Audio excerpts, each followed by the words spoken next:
Hey guys, how's it going? This is Owen at Café Paraíso. I'm in the coffee warehouse, hanging out with some beans. Just wanted to talk about coffee, coffee roasting, the business. Um, so, little introduction. Um, I started working in coffee in 2012. Um, I went to Brazil in 2010 on a business networking trip, and um, a friend of mine at the time who loved to do international contract law um, told another person that I met there whose family owns a coffee farm that we should do business together. I'm living in Las Vegas. That's where I am now, and I moved here to work at an online shoe company that was bought by Amazon. And um, so my background was customer service, e-commerce, and since about 2004, I've been building websites um, for paying customers every year. That was my main business at the time in 2010.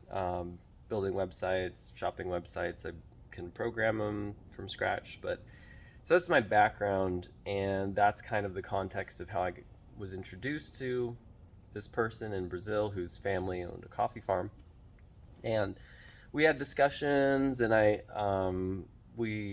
actually paid that person in Brazil whose family had a coffee farm to do some consulting for me, kind of give me information, help me understand things.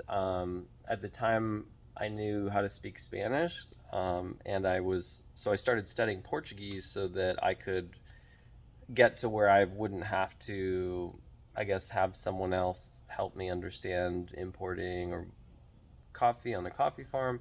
In hindsight, I didn't need to do any of that stuff. All I had to do was be just a person in the United States interested in coffee, getting a little sample roasting machine and buying, 1 to 5 pounds of green beans from an online, green bean seller, and then roasting that coffee myself, in Las Vegas. But I did everything the hard way, everything the wrong way, everything the slow way. But every everything we do in life is either a lesson or a blessing, and lessons are blessings too. So, I learned from everything I did. I learned from all my mistakes. It was a crash course in business school, probably cheaper than business school if you round it out. But you know, there's a there's still a lot more I could probably benefit from going to a business school. But I am in the business of coffee roasting. That's what I do. It's my full time job. I am the owner, roaster, basically the sole employee of this company called Café de Paraíso. Um, and I should show you my coffee bags. They look like this. Let's see. Here's one of them. Behind me, I've got a bunch of used green bean bags. Got my big storage rack. Really, just have beans here on the bottom. Um, yeah. So this is a bag of my coffee beans, and actually, my printer ran out of blue, so it looks. That's not a great example. Let me give you a better example. All right, here's one. Okay. This one I had. The green was working on my printer, so you can see there. Green. These happen to be dark roast. My primary roast is medium to light for almost all my premium beans, even my basic Brazil or Brazil Guatemala blend.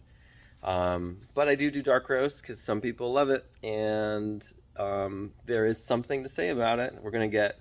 I'm really excited to do coffee conversation channel stuff with you guys and just talk about all things coffee. But anyway, that's the bag. I use two labels: top label, bottom label, and the back label. It's got description of the company, fancy stuff like that.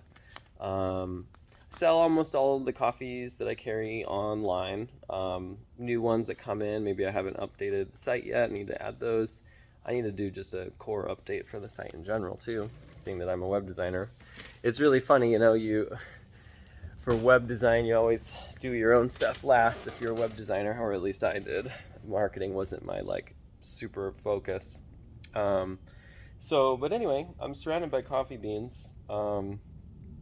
This first video is just really kind of a little introduction. Kind of want to give you guys a tour of the space. It's oh man, it's messy in here, but that's life, I guess. So I'll show you. Sure, why not? Let's do a little tour. So we got it's a small little warehouse. Okay, so I rent this warehouse office suite. It's about a 1,500 square foot office space, and I only use for the coffee roasting the back 450 square feet, and I don't even really need technically all this space. But it's what I've got, and I rent out, then I sublease the rest of the space to kind of help pay for overhead, which is amazing. It's life-changing to do that. So anyway, so I've got, well, here's a whole bunch of beans. This is a very messy desk. There's a whole bunch going on. Okay, this is my warehouse roastery. It is. It's also a commercial kitchen. We have our NSF tables with our coffee that I've roasted. We have my hand sink, mop sink, 3-compartment sink, water heater. There is a bunch of mess in here, by the way, and also tons of cardboard boxes. I'm in the process of kind of redoing my home office, and also having new tenant friends of mine sublease out one of the big rooms in this office space for a card shop, which is going to be so cool. Magic the Gathering and trading card, Pokemon card shop. It's going to be so cool. Anyway, so this is my 10 kilo Petroncini coffee roasting machine. I'll tell you guys the story of all this stuff maybe deeper on another video, but this is a quick intro. I bought this in 2004. Oh my gosh, that's wrong. 2014. 10 Yeah, that happens when you're my age.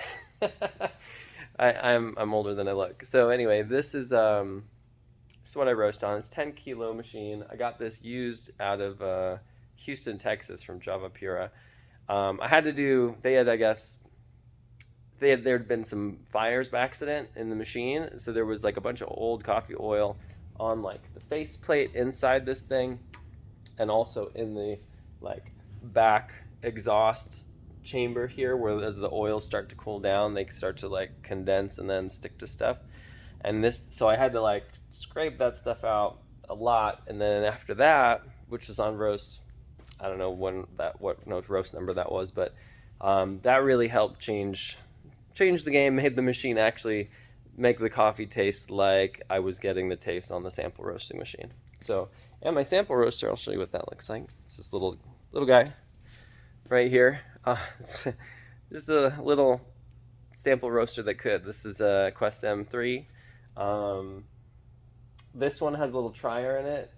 It's really cute. It's kind of wily on the heat. I have some techniques I can tell you guys about, but coffee is just about applying heat in some hopefully even way to coffee beans, and in a consistent way where you can track it, analyze it, control and adjust the time and temperature as you wish, and get whatever desired result you want, and be able to repeat that.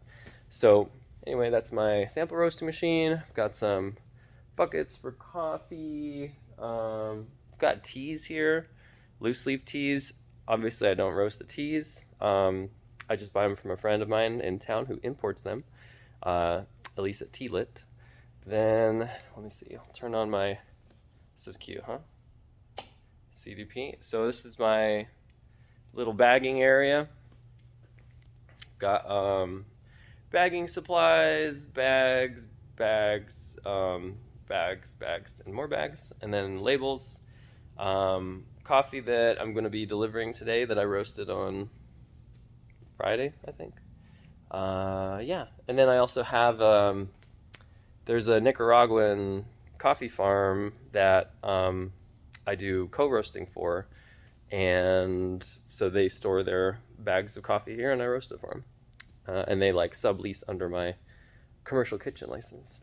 So yeah, and then I have uh, I'll just come into the office some days and I'll just have extra samples of coffee. This is really interesting. I've actually never seen beans like this before. I'm really curious. It's a honey process.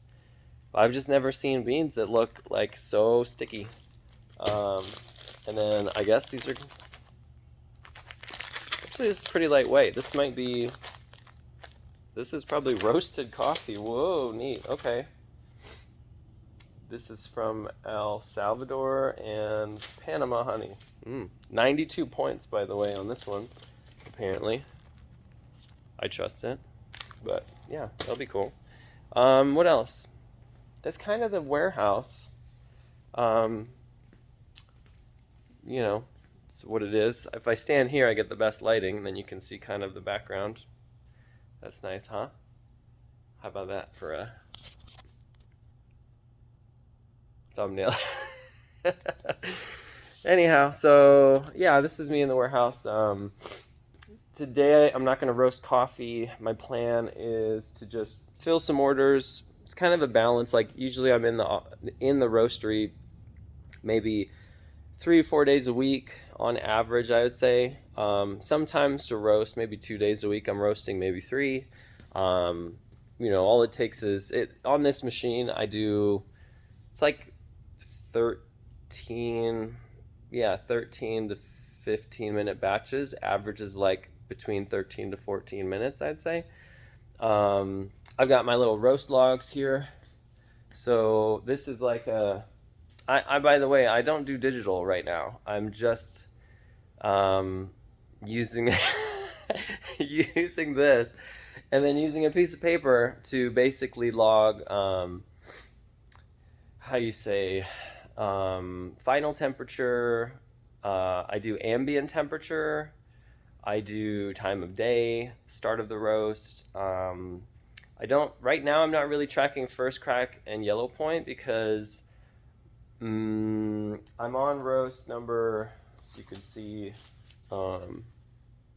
like 3,750 there. So I have a pretty good idea of how my machine runs. Although, to be fair, maybe about 700 of those roasts I didn't actually do myself personally. But we might have even done some roasts that weren't numbered. But we know for sure we're at like 7,000 total for the machine in this facility. We didn't really get to start roasting commercially till about 2007 was when we got late 2006 we got our health department permit so we could do the roasting on this guy. Prior to that, I actually took some beans, drove them to LA to have them roasted for me from the place that I learned how to roast at, which was Clatch.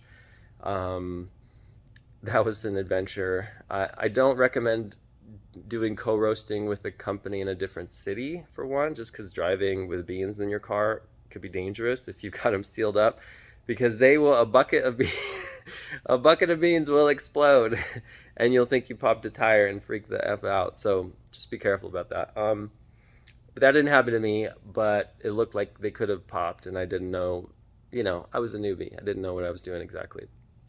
I was just trying to get some roasted beans, see what would happen. Try to make business somehow, before I was able to get this thing online legally. You could just, it was fairly plug and play. It came with its own power cord and stuff, but I had to do things like wire the electrical there. I'm not an electrician, so I had to hire someone. It was a horrible fiasco where the person thought I had to get this machine NSF certified, and it's already certified for the U.S. market. It was built for the United States up to spec, but the contractor didn't know the rules around that, so there was a big delay. They had to make me try to contact Petroncini, which is an Italian company based in Italy. They've got a Canadian office, but long story short, I thought after buying the machine in 2014 we'd get off the ground that year, and it wasn't another fully 2.5 years later. And so 2017 was when I was able to start like trying to actually roast on this machine and selling the beans to people. First, I was going retail, which is like super slow. Luckily, obviously, it's a big enough machine. I can do throw in maybe like 21, 22 pounds per batch. You can get about 18 pounds, 18 and a half pounds out. That's with the 12-ish, 13 to 14% weight loss, maybe 15. Dark roast, like, 16 to 18% weight loss. If you're going really dark, maybe 20. Anyhow, so can get a lot of coffee roast on this thing. So I was able to start getting some wholesale accounts 2018. That's when we really got off the ground. We got like 8 coffee shops that one year. I just really hustled, knocked on a bunch of doors. Coffee roasting there was really only a couple, like a handful, maybe like 6 companies that roasted coffee in Vegas in 2014 when I wanted to start launching and going. And since then, I would say up until about 2020, there's kind of been a steady ramp up of just coffee being a bigger industry, specialty coffee in Las Vegas, where people want to pay more than, $2 a cup of coffee. And so there's been like the mainstay brands, new brands popping up, existing coffee shops wanting to start to roast their own coffee in Vegas. And so it's been good. I mean, it's been growing. But like me having all the delays I had launching the business kind of made it so, I felt like I was late to the game. Like the party was already there and I showed up like 2 hours late. Even though back in 2012, I was like, I'm going to make this a business. And I got the business license in 2013 to start a coffee roasting company. So it's like, I have all this kind of knowledge. I've been on it, working on it, focusing on it, but it's still not able to actually actualize doing the thing. I could, yes, have been doing the home hustle of just like roasting on this sample machine right here and, roasting in my backyard, selling under like a cottage license where you don't need a commercial kitchen. But it can only do half a pound on that thing. And I was invested in this. And also I was running a web design company, which I was basically, I had staff, I had employees, and the goal really was to transition into something more profitable, more easy. And my God, coffee is so much more peaceful and less stressful than web design as an industry, in my opinion, especially during the time where all these do-it-yourself site builders were ramping up. People had no idea about who to hire, so they'd just go by price and they'd hire the wrong people always the first time, like people in India or people like, oh, I can do that, because the customer doesn't know anything about websites, so then they don't realize how bad of service they're going to get. So long story short, I did a lot of web stuff. I still do web stuff. Actually, I built a website for someone yesterday and I'm going to probably finish it later today. But I do just like, all I do now is legacy clients for web design, or someone comes to me and they want me to build a site in just a few hours, and I'll sit with them while we do it. And so they know the time I'm spending and I just bill hourly for it, and it works out. And so I still get like that kind of fun of creating stuff online, helping small businesses, networking. But coffee's just so easy. I never did a thing with web design where I like make people pay me monthly, because I'm not actually providing any service technically, other than maybe updating their website, or they call me when they have a problem. But I just didn't feel right about charging subscriptions for all the sites that we built, in addition to the hosting fees. So maybe I did it wrong, but I love coffee. I love the business, and I love making people happy. And it's just so much easier to do with coffee, and so many more people that you can touch and get to know. And it's just so enriching. And it's like, when you do it right, it smells amazing, it tastes amazing, and you get a sense of like sort of a small world sense, in that you're like touching these other places in the world. And there's so much more to learn. And every bean, every farm, every, process that a coffee bean goes through has a story to tell. There's chemistry, there's agriculture, there's, business and international transactions. There's the financial markets of coffee as a commodity. There's logistics and sensory analysis and chemistry on the end of brewing the coffee or roasting the coffee, and water composition. It's organic acids. How our brains sense and perceive things by combining all of the sensory input that we take in. And then there's marketing and branding and all the different types of applications for coffee. It's like there's so much to it, such a big, rich world, and there's so much to learn. And so it's really exciting. The path of learning never ends, but I never have to do a software update on my machine. I never have to comply with some new SEO update or Russian hackers, at least on the analog side of the business. With web design, we did have some software comes out and WordPress needs to be updated on all the websites type of thing. So, it's like that. I like Russian people, by the way. My neighbors are Russian. I just bought some things from their garage sale yesterday. That was a lot of fun. So anyway, so I could tell you also, let me give you just a quick tour of the coffees that we have as well. I could do a quick run through of the coffees on the table. Probably easier to do. So we have Ethiopia Guji, which is this one.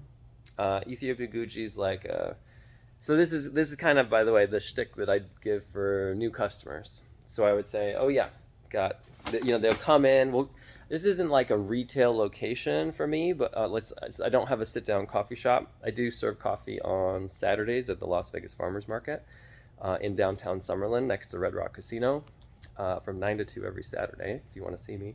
But so when people do come, because they'll find us on Google Maps, the name of the company is Café de Paraíso, so it sounds like a sit-down cafe, but that name just means coffee from paradise, which, back to the original start of the video, my friend's farm in Brazil, where I bought my first coffee beans from Brazil, obviously, the name of that town is San Sebastian of Paradise, and so I used Paraíso, the name of that town, as part of the name for the company. Coffee from Paraíso, Café de Paraíso.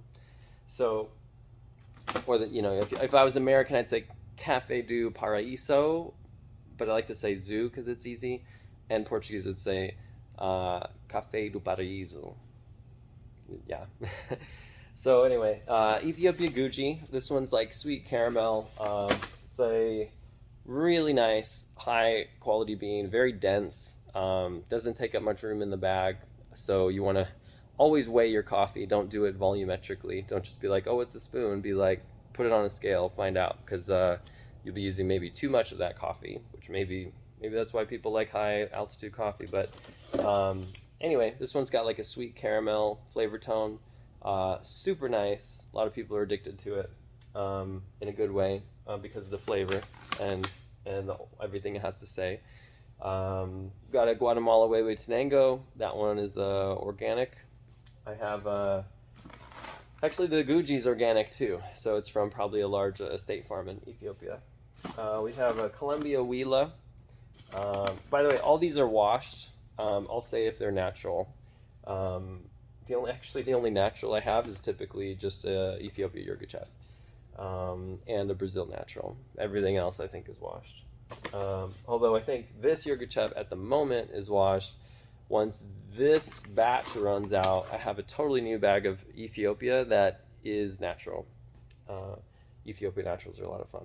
I have to do a video just about that. So I've got Peru Kavachi here. Kavachi is just a name. I buy these from a lot of my coffees I buy from the importer named Olam in Healdsburg, California. I went to a Brazil Cup of Excellence at their facility one time. They're like headquarters, really great people. They've got a bunch of high quality coffees. They've changed their name to Cavoya, Covoya. But I do buy coffee beans from other importers too, from at least two other ones. I think also Inter-American in Southern California, and Paragon in New Jersey.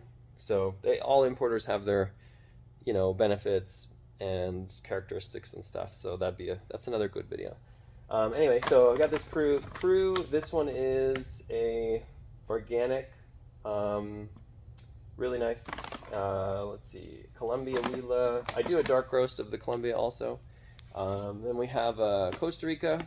Costa Rica is really fun. Don't often carry it. It's kind of based on the availability of what's and the price point of what's on importers' websites. Ethiopia Yogurt Chef, very fun. I can give you the exact, like, what's the farm, what's the sub-region, whatever, of each bean if I pull up the info, but I'm just doing a quick run through. Mexico, this is Chiapas. I have a Congo. Congo is South Lake Kivu, I believe. Really fun. That's organic. Organic certified farm. My facility is not certified organic, but the coffee bags, as you'll see, I'll just show you the bag. It'll say, like, certified USDA organic or labeled organic, whatever certification they're using. So I just mentioned that when that's the case. I have Sumatra. This is a blend by the importer. They call the blend Tana Batak.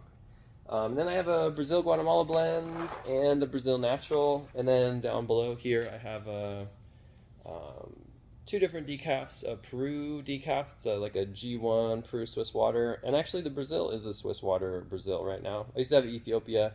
I'm out of stock in that at the moment. So I wanted to use this Brazil that I bought first before I reorder more of the Ethiopia. But I actually really like this Brazil. Then I have a dark roast of both Brazil and Colombia, which are the same as, like, this Brazil and this Colombia over here.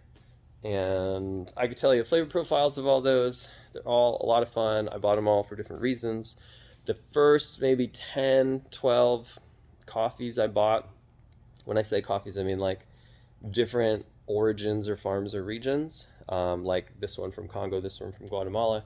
When I first bought them, I would buy, or order rather, like 10 or 8 or 6 different sample bags from the importer, because they would have a bunch of different ones from that origin. I'd try them all, see which one's my favorite, and then I would order the one that was my favorite. Now I'm doing a high enough volume of sales that I can just sort of take a chance on a coffee based off of a combination of understanding the importer, understanding the flavors of what they say, based on the price point, and based on what I'm trying to achieve. And having tried X number of coffees from that country before, I can just sort of take a chance on different bags. Like, I've ordered Zambia without sampling it. I've ordered the Costa Rica without sampling it before. What else? The Brazil decaf I ordered without trying. And also, like, I'll just get, like, the yogurt chef I just bought, for instance. Like, I hadn't tried that before. I'll switch. Sometimes it's great if the importer can talk to me on the phone, give me some information. But if I've purchased from them enough before in the past, I just know also that, like, I can bag it. And because I'm selling through a farmer's market, I can move through the coffee. I could use it for brewing. I could sell it by the bag retail. Or put it into a blend if I wanted to. But so I kind of have, like, my own methodology for, like, which coffees I decided to carry and why. And it's kind of all mostly centered around just trying to have something for everybody, based on price point, based on flavor, based on processing, based on certifications or other preferences. So that's kind of a basis for my approach. And it's just been also learning as I go. Learning more about coffees, learning more about the importer, learning more about what I can do with my coffee roasting machine, and how picky I need to be on a business side of things, with my different coffees and different flavor profiles when I am selecting a new bean to add to sort of my lineup, to be able to sell to people. And especially selling at a farmer's market too, it's such good feedback, because I get to talk to everybody who's buying something, and I can ask them how they're brewing stuff. I could ask them, what their level of knowledge is in something. Just, I can survey that just by asking some quick coffee questions. So it's really interesting. It's really fun to talk to the people you sell to, and it really helps and me to execute essentially trying to sell coffee. Um, but yeah, so I'm doing this channel. This is the start of it. My name's Owen. If you're still here at the end, I super appreciate you. I'm gonna try to find ways to make it easy to support this channel. Definitely, you can go to cafedeparaíso.com and buy a bag of coffee. I like to answer questions too, so feel free to send me an email message. We are on Instagram. I'm going to start looking at that more often. But I'm definitely also going to answer any comments in the video. So please, um, yeah, subscribe, like the video, and I hope to see you again soon. And thank you very much for watching. Take care, guys.